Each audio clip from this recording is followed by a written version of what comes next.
अखिलेश ने कमलनाथ को याद दिलाया एहसान, सरकार बनाने के लिए किस तरह से सपा से लगाई थी गुहार। जिस पार्टी को सबसे ज्यादा समर्थन मिलेगा उसी की सरकार बनेगी। बीजेपी भी ढूंढ रही थी विधायकों को, कांग्रेस भी ढूंढ रही थी, और मुझे याद है उस समय जो मुख्यमंत्री बने थे कांग्रेस के, उन्होंने कहा कि समाजवादी पार्टी अगर समर्थन कर देगी तो हमें दूसरे दल से भी समर्थन मिल जाएगा और गवर्नर भी हमें बुला लेंगे शपथ के लिए। मुझे याद है वो दिन सबसे पहले समाजवादी पार्टी ने अपने इकलौते विधायक का समर्थन दिया, उसके बाद दूसरे दल का समर्थन मिला और उसके बाद गवर्नर ने बुला करके कांग्रेस की सरकार मध्य प्रदेश बनाने का मौका दिया। मैं आज दावे के साथ कह सकता हूं, अगर समाजवादियों ने उस समय समर्थन नहीं दिया होता तो पहले कांग्रेस की सरकार नहीं बनती। अगर किसी ने समर्थन देकर के कांग्रेस पार्टी की सरकार बनाई थी तो वो समाजवादी पार्टी का इकलौता विधायक था जिसने समर्थन किया, तो उसके बाद कांग्रेस पार्टी की सरकार बनी। कांग्रेस से अखिलेश का हो गया मोहभंग, अखिलेश ने कमलनाथ की राजनीति पर लगाए तल्ख तेवर के रंग। आपके यहाँ आ रहा था और सुबह जब मैं उठा और अखबार को मैंने देखा, हालांकि अंग्रेजी अखबार तो यहाँ कोई नहीं पढ़ता होगा, किसी ने नहीं पढ़ा होगा, हमारे पत्रकार साथियों को तो पता होगा, लेकिन जैसे ही मैंने सुबह 6 बजे अंग्रेजी अखबार उठा करके देखा,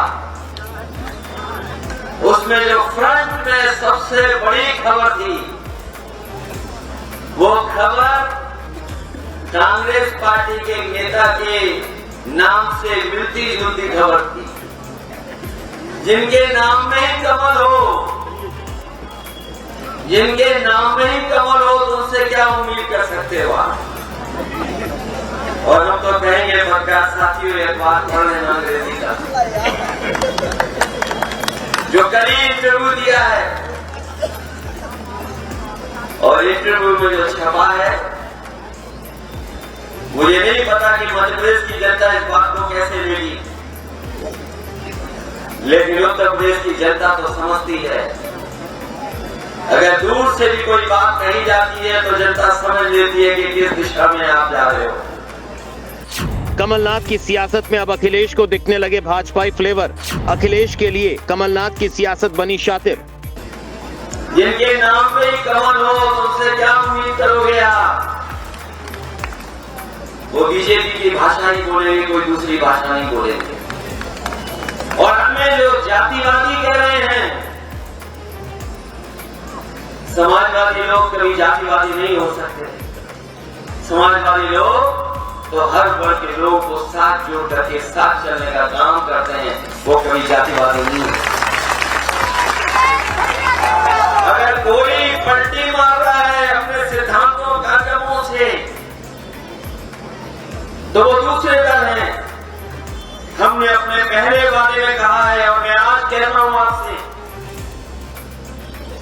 जो सभी दल इस पर बोलने लगे हैं, हमारी पार्टी का मानना है कि जब कभी भी हम लोग सरकार में आएंगे या सरकार बनाने में सहयोग करेंगे, सबसे पहले अगर कोई फैसला लिया जाएगा तो फैसला होगा कि हमारी जातियां गिनी जाएं और जातियां गिन करके जिसकी जितनी आबादी है उसके साथ उसको हक का मान मिलना चाहिए।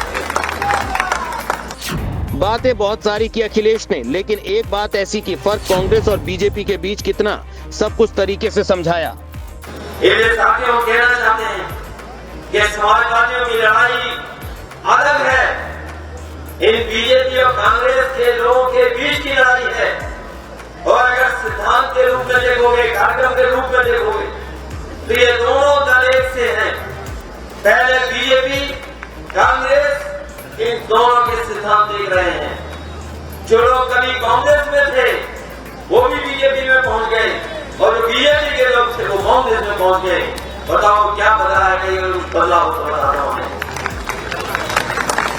इसलिए बदलाव के लिए और एक नए रास्ते के लिए मैं आपसे अपील करने आया हूं। अगर गहराई से देखोगे आप तो कांग्रेस और बीजेपी में कोई फर्क नहीं है, इनके कार्यक्रमों में कोई फर्क नहीं है।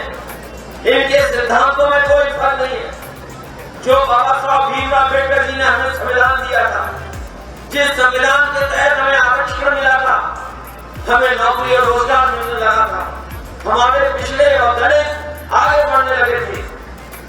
जाति के आधार पर जो आरक्षण मिला था वो किसी ने दिया था तो वो बाबा साहब भीमराव अम्बेडकर जी के संविधान की वजह से मिला था। पहले कांग्रेस ने लागू नहीं होने दिया, बड़ी संघर्ष लड़ाई के बाद और समाजवादियों के तमाम दबाव के बाद जाकर के एक मंडल कमीशन लागू हुआ था, तब जाकर के हमारे पिछड़े और दलित भाइयों को कुछ हक और सम्मान मिला। तो साफ है, एक तरह से कांग्रेस पर, एक तरह कमलनाथ पर अखिलेश ने सीधा अटैक किया। एक तरह से अखिलेश ने कांग्रेस नेता राहुल गांधी को समझाया, मध्य प्रदेश में उनके लिए क्या किया, शब्दों के जरिए आईना दिखाया। एक तरह अखिलेश ने मध्य प्रदेश में यूपी की जनता को सम्मान देकर विश्वास जताया है, यूपी की जनता की बात कहकर एमपी की जनता को समझाया। समझिए, ये जो भाजपाई है वो कांग्रेसी है, ये जो कांग्रेसी है वो भाजपाई है।